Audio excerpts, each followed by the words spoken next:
Hello, hello! Welcome to another episode of Foreign Takes. Who's here today? It's me, KG, in another week of us being a satisfied Manchester United fan. Although Ah, I'm not seeing our friend YT, our host. Where is he? yeah, there's a distinct lack of black here.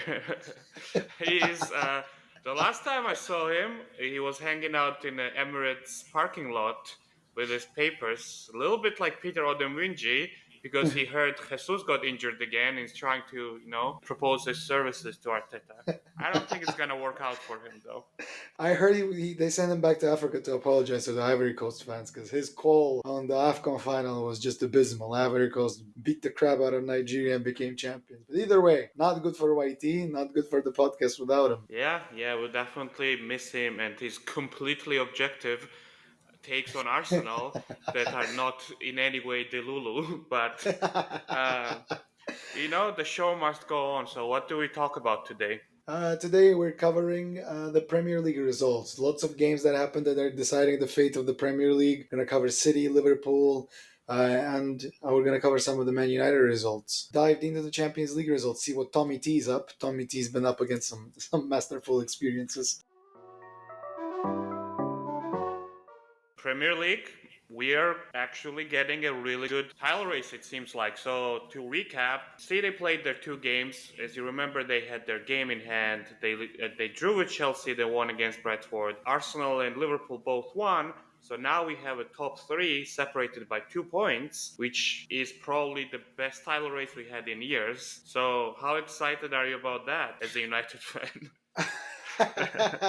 I'm super excited about it as a United fan, but more like as a neutral. The United thing is they're separated in their top four battles, so it's all good. But for the title race, it's amazing. I mean, it's good. I was happy that Chelsea was able to nick off some points from City. Yeah. I didn't see the chance of that happening, to be honest. But the game in itself, like it was the main game of the weekend. Haaland missed some sitters, and that game just exposed the boringness of Pep, which we discussed before. It was just Chelsea played amazingly. They set back, they played on the counter attack. They had better chances than City, if we're honest, except for that header that Haaland had. City didn't create much, and the Yep. goal obviously that Rodri scored. Yeah, if I'm Chelsea, I think like they were scared. They shouldn't have put a center back on at 17th minute. They could have nicked the second goal and won that game. They gave City a point, but it's good for Liverpool. Liverpool didn't flinch. They won their game against Yeah. was it Brentford away? I think it was Yeah, Brentford. Brentford. But Yeah. let's stay on the Chelsea game for a bit because that is, as you said, the main game of the weekend. Here's the thing with Pep, right? One, the system a little boring, we say it, but like it always produced results. However, there's this weakness now I see that it relies on Haaland just being a complete robot, Yeah. which worked really well last year when he was just anything he touched was going in. But this year he has been still a very amazing striker, okay? Let's be real. But he has been immortal. So he's missed some good chances, hasn't been, unplayable. Even the game today they played against Brentford, his goal kind of came a little fortuitously to him. A defender slipped, so he was able to break away. So now you're having a huge problem where, it's not that you have to score and create and be creative in other areas and you're not. And if you're a Pep and you have all this talent and you're not creating in other areas, I think like you need to rethink. He refuses to make substitutions. Exactly. That's my point. It's not only about substitutions. The game that the way they play football is very boring. It's very boring. It's Mm-hmm. not boring. It's meticulous. That's what it is. I wouldn't say it's boring because they just pass the ball around. There's no creativity. And what Brentford today and Chelsea did is, if you look at the game, they're sitting 10 men behind, not even the ball, 10 men in front of the goalkeeper's box. Yeah. It's 10 people, like, and it's all crowded in the middle where they usually possess the ball. So what did they do? They just tried to stretch the ball out on the white field, and they can't do anything. There's no spark. There's no this. They don't have a Salah on a wing. They don't Yeah. have a Ronaldinho back in the day who could do a run and pass one or two players, give a pass and create space. They don't have that. They just pass the ball back, and Ruben Diaz and Stones just play so deep. That's why Brentford ran away on counterattacks, because Brentford had chances today to score. Yeah, That's they why did. because the center backs are so sitting so deep in front of their line. It is just I don't understand why would you continue doing the same thing over and over. It's like a saw that's cutting on a wooden pallet, and they're just continuing to do it and do it until they score. And sometimes they don't, and it's just not interesting to see, Well, in here's my the thing, opinion. right? Pep's not gonna have a Ronaldinho because he doesn't want a Ronaldinho. If he Yeah, has very good technical players, but he teaches them to just follow his, schemes and yeah, outlines. He doesn't. Well, it's not like not that he doesn't allow, but he doesn't encourage this yeah, creativity thing. So because of that, because he's the main character in yeah. that team, so he's not gonna have that. And now in games like this, sometimes you need. I think only De Bruyne is a kind of the someone who can have that freedom just because he's so good at it. But But also for well, this game, like the player that started, they started the young kid Bob. yeah, He was the one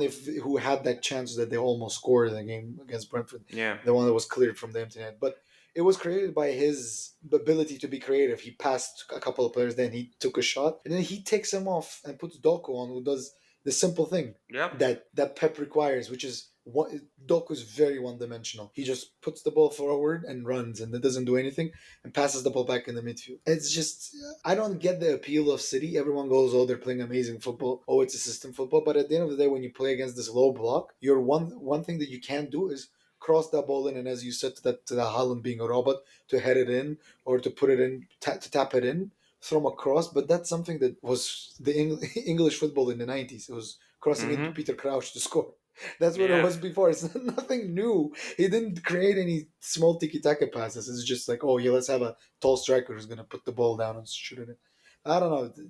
What do you think? Do you think they have a chance at the title now?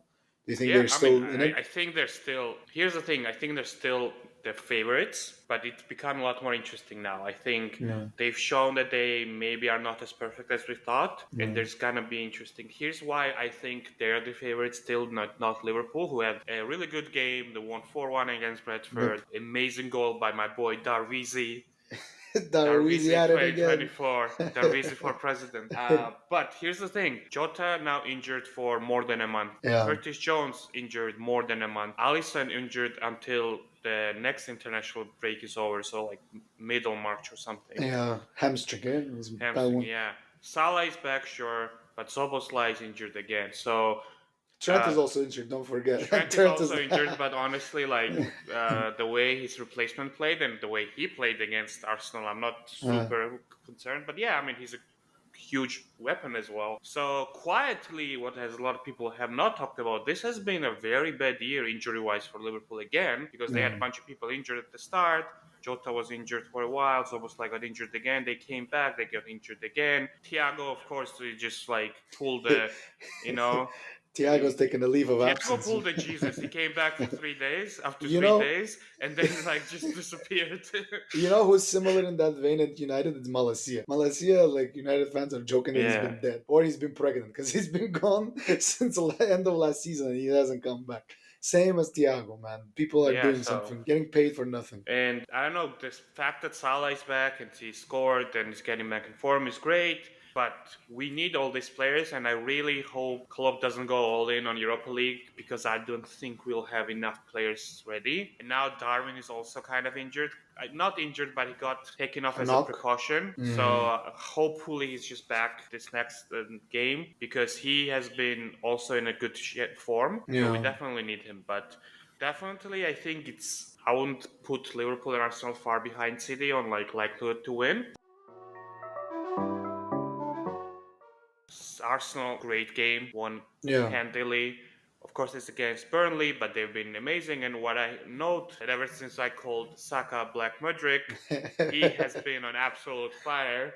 Yeah. Do you take your words back? Unplayable. Do you think they have now enough firepower? So in the past two games, Arsenal beat West Ham 6-0 away, and then they beat Burnley 5-0 away. 0 goals conceded, 11 goals score.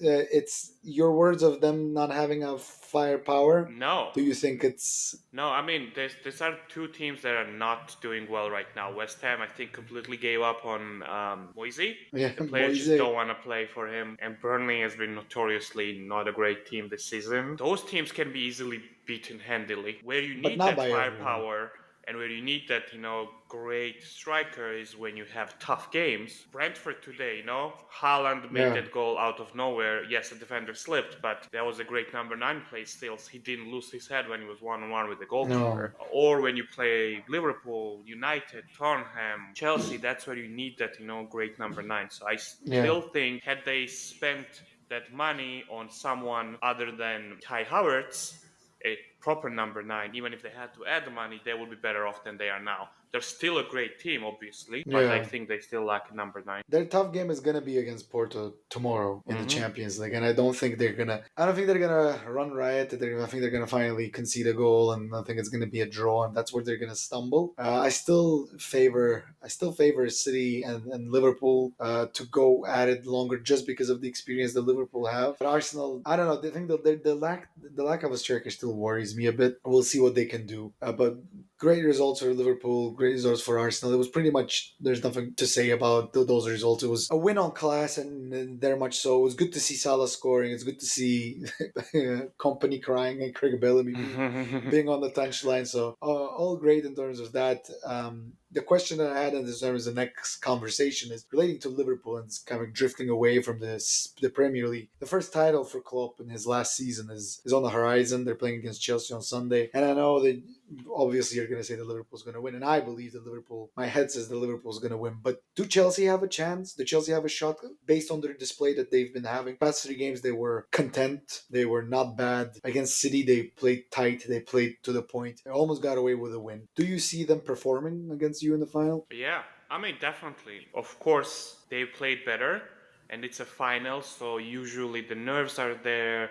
It's a lot closer than a regular league game. I still think Liverpool are clear favorites. It wasn't that far ago when we, beat them 4-1, and Mm, that was no issue from our side. But yeah. as Chelsea can show, they can show up and play like they played against City and really foil Yeah. us, and it can go into penalties and we lose, or they can get a goal and then they go on a defensive. The real problem, the real hard part to tell there is which Chelsea will show up, because they've been fine the last couple of games, but before then they've been shit, and before then they've been fine. We had this already this season where we were like, oh yeah, Chelsea look a lot better. They seem to be turning things Yeah. around, and then they proceed to have like atrocious few games. So definitely have a chance, but I still think Liverpool are clear favorites, and they're bigger favorites than they were 2 years ago when we played two finals against Chelsea. Yeah, I think so too. I think the Liverpool are clear favorites. Just thinking from the perspective of Pochettino, I think this game is a make it or break it for him. It's similar to what Ten Hag had last season, but Ten Hag was coming in third or fourth, so it wasn't that Yeah. much of a deal breaker. But winning a title for Chelsea, this is more so than it is for United last season. It's more like Newcastle that played in the final last season. Winning this EFL Cup will give them first European football, some sort of European football, because they're probably not getting any European football by the looks of it. They're 10th, they're too far behind from Newcastle, Brighton, Aston Villa. And he can savor his job. He can rally his troops around this. Like, if you want to play with me, he already started doing this because in the last couple of games, they're solid at the back, maintaining the form. Caicedo and Enzo Fernandez play quite well together. Of course, they're not $100 million type of midfielders, but they play better than they did at the beginning of the season. So I see how they can march on and prevent Liverpool from winning the title, but I don't think they'll end up being there. But it's just from Pochettino's perspective, I think it make it or break it. If he doesn't win, I think he may be sacked at the end of the season. Oh, but do you think if he wins, that's enough for him to not get sacked? Because he underperformed greatly compared to what the expectation was for him by the Chelsea board and owner.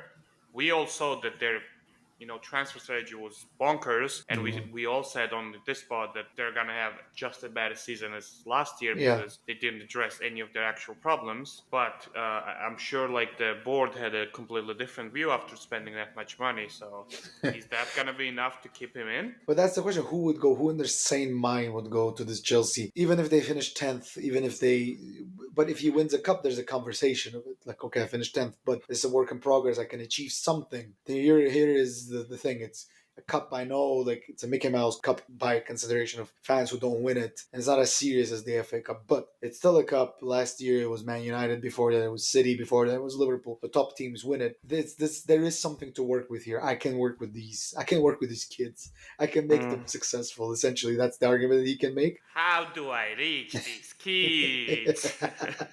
That's exactly what he's going to Yeah, be doing. He's going to be doing the Cartman voice. But yeah. I don't know. I don't know. I think the board, just in general at Chelsea, they just need to fire a proper director of football and figure out if he can do the job. But I think Pochettino is building on something, and they need to give him at least one more season, even if they don't win. But I think the board will have different perspective. It's not going to be as shiny if they don't win.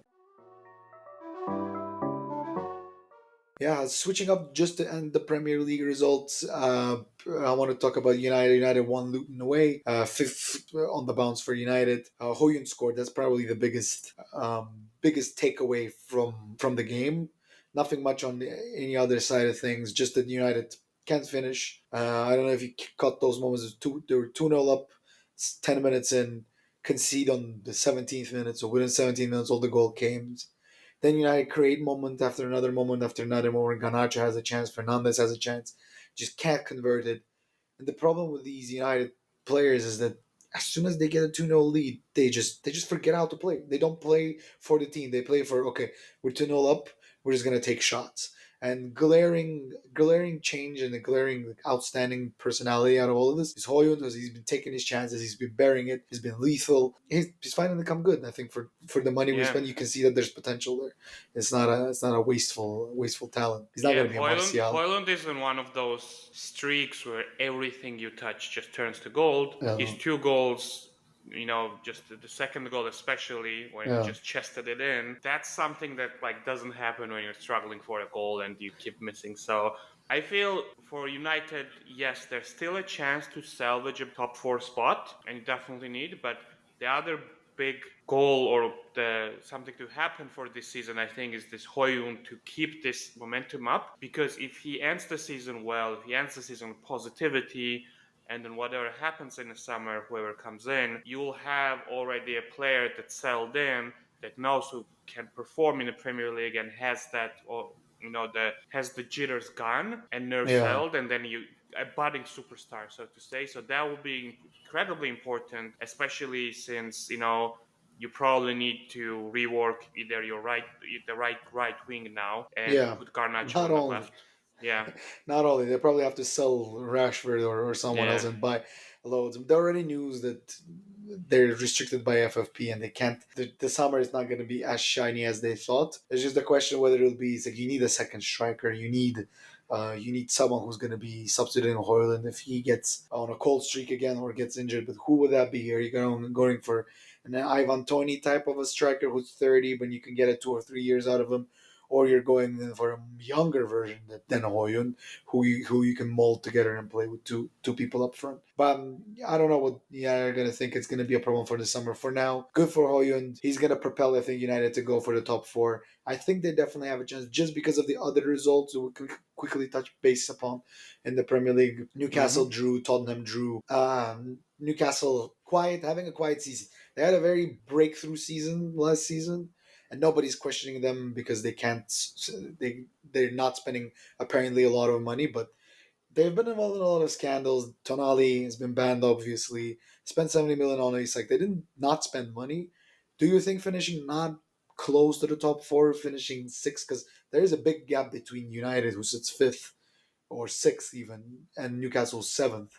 There's like 5 6 points there, and then from the top four it's another 5 points. So they're like, I believe they're 10 points off the top four. They're not, in all likelihood, are not getting the top four. Do you think it's a failed season for Eddie Howe? Do you think it's an okay season for Eddie Howe? We don't judge them. So here's the thing. I think with the new rules, it's harder for now teams to do what City did, where you just front load a lot of your spending and to Yeah. accelerate that success. I still think it's a bad season for them because they didn't make it out of group. They're not doing great. Don't see incremental improvement. So is it because this was a season where, hey, we're just gonna do the Champions League and then see where the rest happens, or is it more of hey, we need to do a little better, like repeat the Champions League and then hope like repeat the top four performance and make it out of the group, and that would be a good season, because I feel like that's fair to do, kind of improve on what you had last year, but they've gone back in overall in terms of like the Yeah. quality of their performance and what they achieved. So I don't. And here's the thing, though: Eddie Howe has been found out a lot by other top Mm, managers.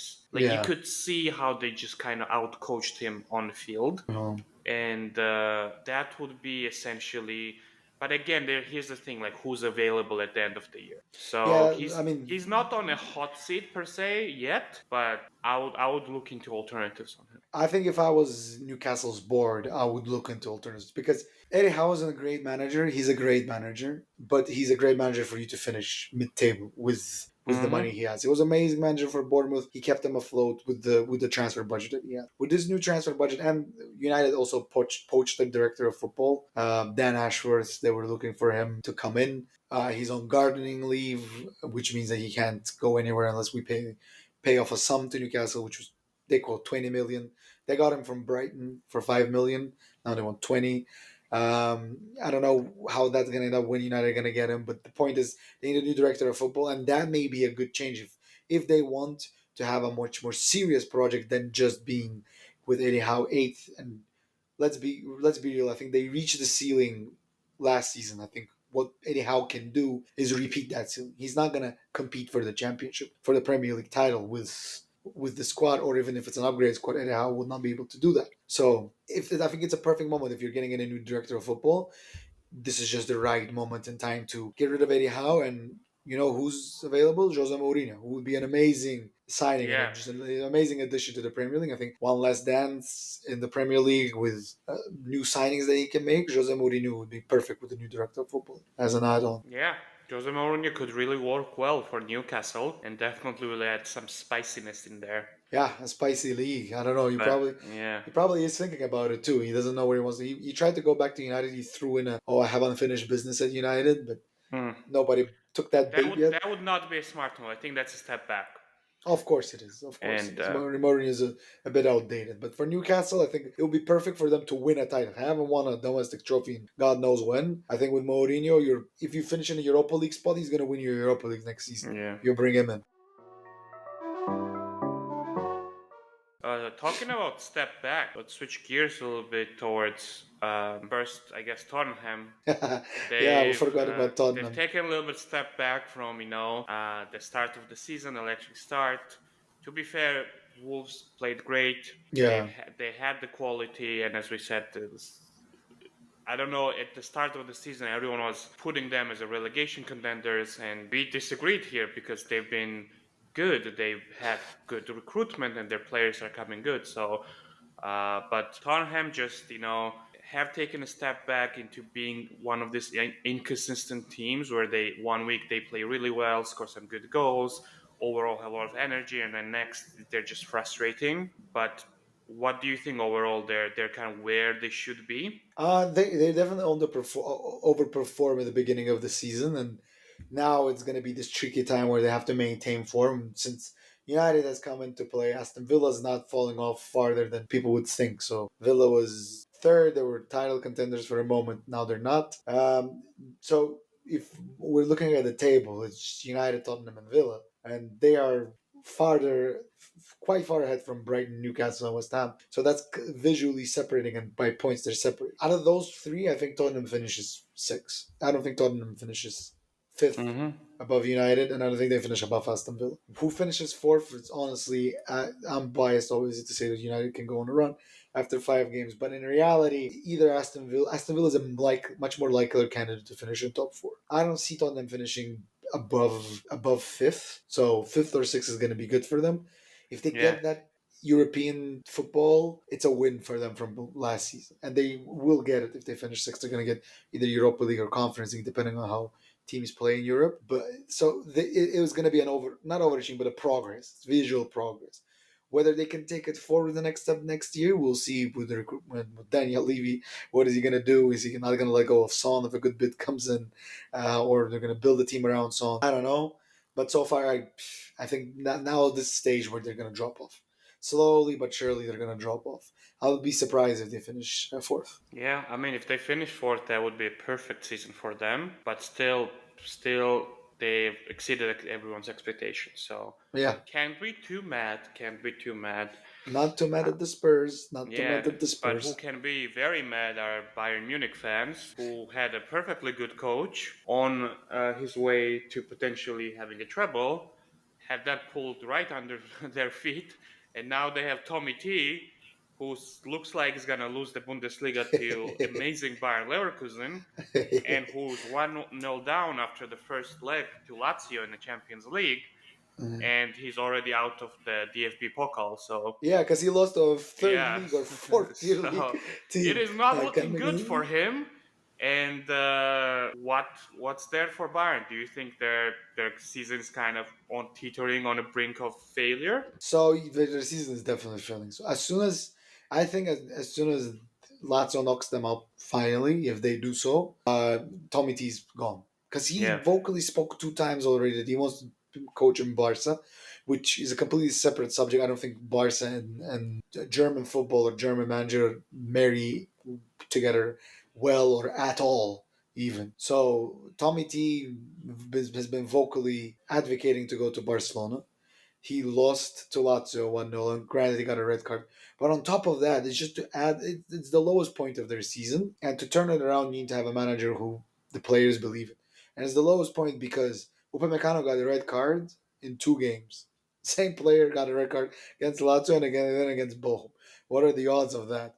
We play him in the second game because like okay, you're not gonna play in the Champions League and he still gets a red. And in terms of what's next for them, I think it's there's two problems. The problem is the director of football because he clearly made a stupid decision by mm-hmm. bringing Tommy Tuchel in the middle of the season and let him up to dry. And then the second is the manager who doesn't want to be there. And on top of that, apparently after the loss to Bayern Leverkusen, he came into the dressing room and said, "You're not up to my standards. You're just a bunch of losers." And hence, with that, this team is not going to win Lazio.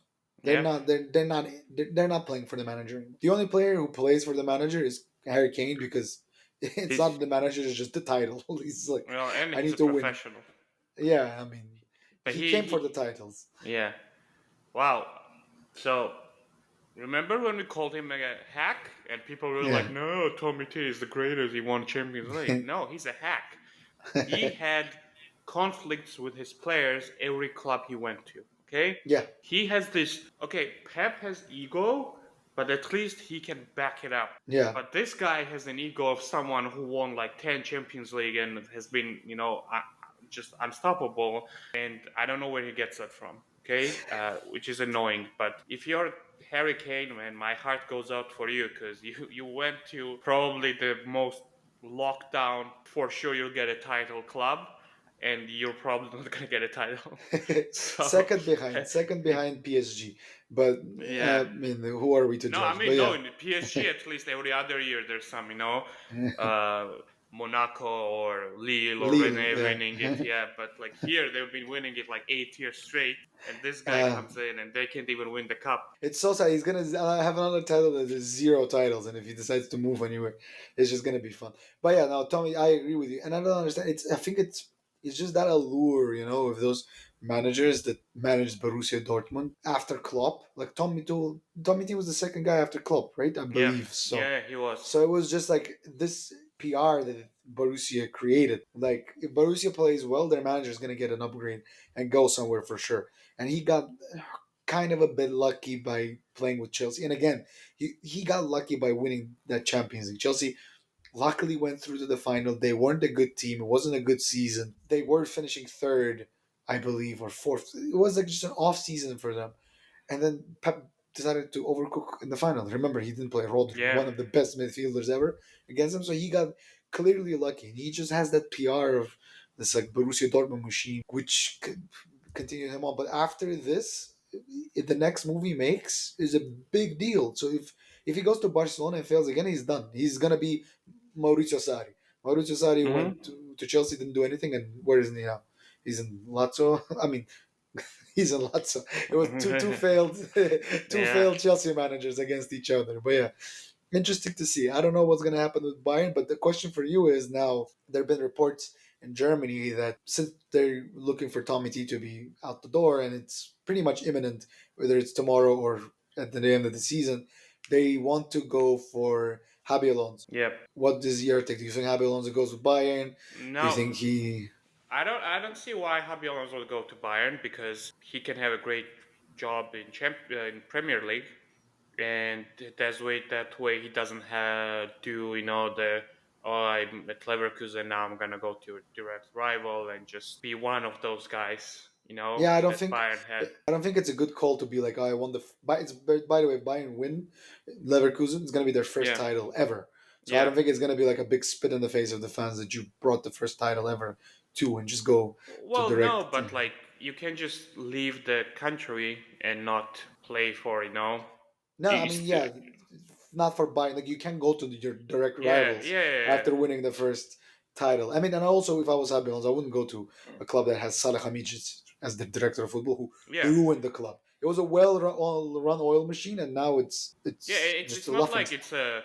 it it's not gonna be a less of a stressful job than if you went to Liverpool after club and have to follow up. It's gonna be just as much pressure and Yeah. expectations on you. I don't know. I want him at Liverpool. I'm hoping they're already working behind the scenes. I'm hoping they're close to making something, and it's just not gonna get announced for a while because after him, some of the names I've heard have been kind of disappointing. So, but Who are the other names except for well, Habi? De Zerbi. I heard Postecoglou. Apostogogo, I heard too. Yeah, I don't want De Zerbi. Okay, I don't think he's that good. I think just the Brighton system is just very well set up, Yeah, and I think so too. there was someone else I heard. I can't remember it now. So Well, one of them was Thomas Frank, but I think it's just yeah, the Thomas machine Frank theory. also. No, come on, that's like it's like Yeah, hiring. yeah. Don't say anything about Roy Hodgson. Man's Yeah. been in a hospital. Don't let him survive. Just a shout. We're moving him a little bit Yeah. fast here, but just as a shout out. Thank God Roy Hodgson is safe. But the jokes that we've been making on here on this podcast, saying that Yeah. Roy Hodgson's gonna die at the Crystal Palace, says managerial seat, almost came true. Yeah, He's like, he was like say less. yes. He survived, and then he Yeah. was like, "Okay, I'm not playing anymore. You guys go ahead. I'm tired of playing at Crystal Palace." But yeah, it's gonna be an interesting roundabout of managers in the summer because Bayern need to get someone, and I honestly think that they're not gonna go through to Lazio. If they do, I'm gonna be surprised. If they don't, if they do go through to Lazio, they're gonna lose the next round. That's just it. There's no title hopes for Yeah. Harry Kane. No, they're definitely not winning the Champions League. Yeah, I I don't think think they're good enough and they have too many questions. It has to be one of those freak runs. They yeah. might still go through Lazio, it's just because Lazio has been a little inconsistent and also it's they're not as experienced in this position in Yeah. like in Champions League. So I can see them just kind of losing their head in the second leg. But yeah, Bayern do not look good. Shifting gears a little bit, we're just gonna have some fun topics that we have. We covered all of the main results of the game week and more so. But finally, the news broke. Mbappe he rejected PSG, so there's no Yeah. boatload money offers. We discussed this before. He's off into the sunset, probably sunset of Madrid, although Yeah. nothing concrete. What's your take? Do you think it looks, from my perspective, it looks 90% it's Real Madrid unless someone comes in with a better offer. Oh, 99% Real Madrid. Man, even Um, did you see Ibrahim Konate said, "Come on, man, he's obviously going to Madrid." Because someone was like, "Is he coming to Liverpool?" Like, no, come on, get real. yeah, He's yeah, obviously gonna go to Madrid. It's just like it's been an annoying saga for like ever since I don't know. He first became a sensation at Monaco, and they showed the picture of him as a kid with this like Ronaldo's Real Yeah, jersey on the wall. It has been, oh, he's destined for Madrid, destined for Madrid. Well, here you go. Like, you're probably gonna get him, and let's see where he takes it. Should have yeah. probably done this when he was 19 instead of going to PSG. But well, we're here now. Let's see if his career is gonna take off. But here's the question: has his career at PSG been a failure? Of Oh, course, that's a good question. not if you look at the stats, but he has not brought them a Champions League. So I have a follow up question Yeah, after we discuss this question, but I think for me, his career at PSG has been a failure because nobody counts League on. Even Cristiano Ronaldo, the mighty Cristiano Ronaldo, said that League on is not even top five in the world. But yeah, I mean, I'm just joking. But in all seriousness, League on is a good league that curates talent. Like amazing talent goes out of there. The hmm, Cavamingas, the Hazards, they all go somewhere else and then they nurture up and go forward. But not as the most competitive league. Could yeah. go, No, as a PSG, the advantage you have yeah, over everyone else is just like unreal. unreal. So winning the Ligue 1, winning 2, 3 titles, if you want it in France, yeah, okay. Like it's not as competitive. It's akin to like when Juventus was winning doped up 8 Serie A titles straight. Yeah. Like it's similar to that. But yeah, I think it was a failure. Not winning the Champions League is a failure. Yep, for It sure. is a failure. And we can say that, hey, for the first couple of years, it was Neymar's team, it was not his team, but still, I think more should have been done. So now let's see if he wants those, 5 Champions Leagues at Madrid, and there's a conversion rate goes that only equals to 1 Champions League in Arsenal. So he needs to win 6, or he failed, and he should have went to Arsenal instead. Yeah, according to YT, who's somewhere in Africa, Yeah, trapped either Ivory Coast fans or somewhere in London where he's begging for his contract. But yeah, yeah, no, but in terms of that, they were in the final with him. He reached to the final with PSG, just didn't win anything. The argument the counter argument that fans can make is that well, it was Neymar's team, then it was Messi's team, but still he was the main guy. It was obvious he was the main guy because he was a local hmm. lad. He was the main guy and he didn't win. So in my perspective, it's a failure. But here's the follow up question I have for you. Do you think, stats wise, his career is not progressing as fast as Ronaldo's or Messi's? Do you think by going to Real Madrid, he's going to overpass him? Like he's going to surpass him? Well, he is what, 25 now? Yeah. So Ronaldo was like 24 when he left for Real. Yep. So I think he's in a good position to surpass Ronaldo if he's gonna have that same, insane 50, 60 goals a year season. Because remember, like Ronaldo, up until his last 2 seasons in United, wasn't like a great goal scorer. He didn't score 20, 30 goals a game. A Yeah. season, he was just like great player. I don't think he'll overpass Messi because Messi just started so young and he was so unplayable for a while. It was insane.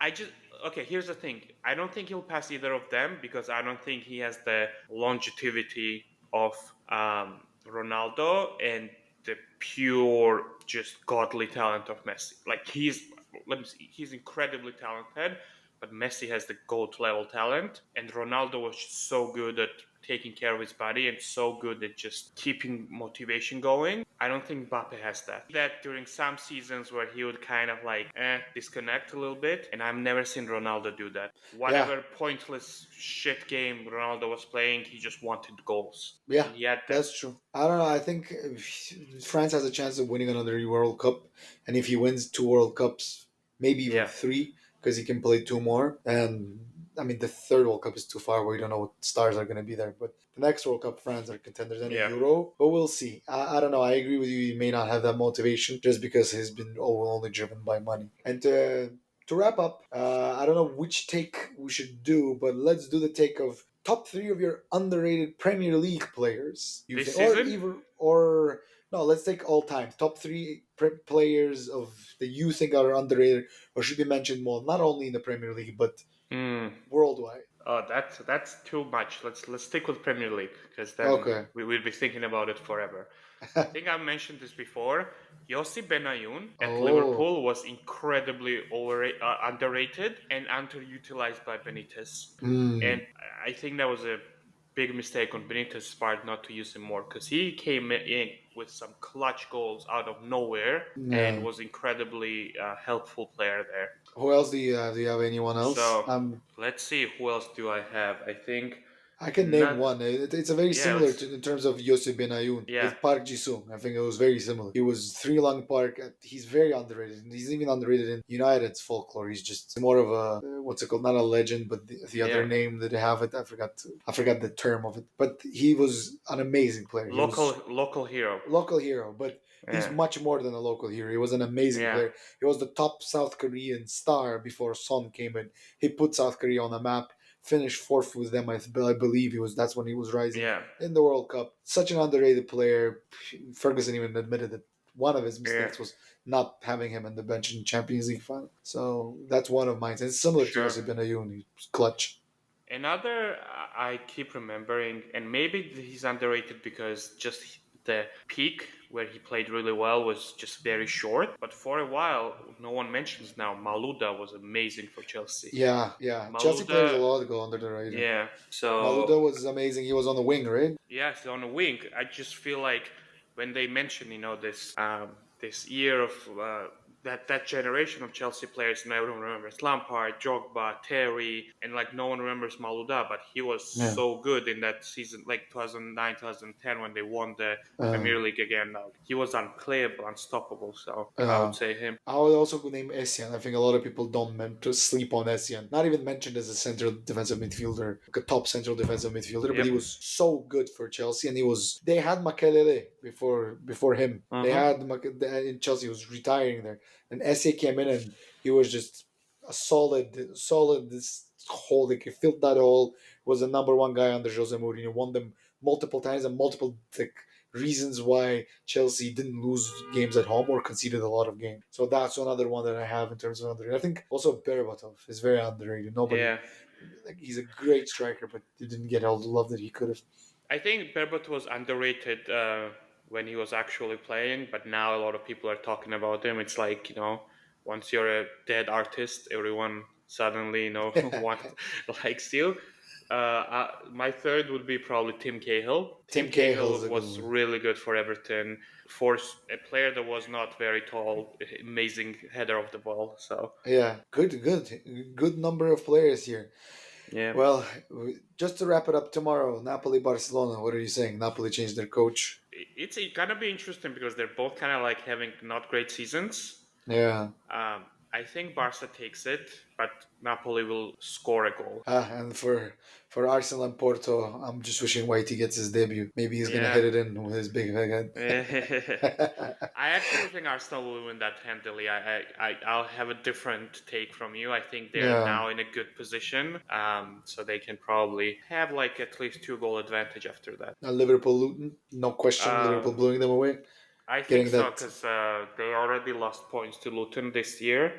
So I Yeah, hope it's not gonna be one of those when you lose points in both games against the newly promoted team. So yeah. I think doesn't seem Liverpool to be. easily. They'll win Yeah. it because they're not playing in the weekend, and Yep. they're gonna put the pressure on City. But yeah, Yep. I think we're done for today, and we're gonna be back next week with more And takes and more people. Full and more people. complement. Yeah, we're sending a delegation right now to Ivory Coast to negotiate the release. I hope It's hopefully gonna. they'll take it. We'll need some love from the fans to let him go. Yeah. Otherwise, they're not gonna let him go. Yeah. But we'll catch you guys later next week when we're going to be covering the results from the Premier League, the EFL Cup final, and many more other results that are going to be happening throughout the week. Stay off the drugs.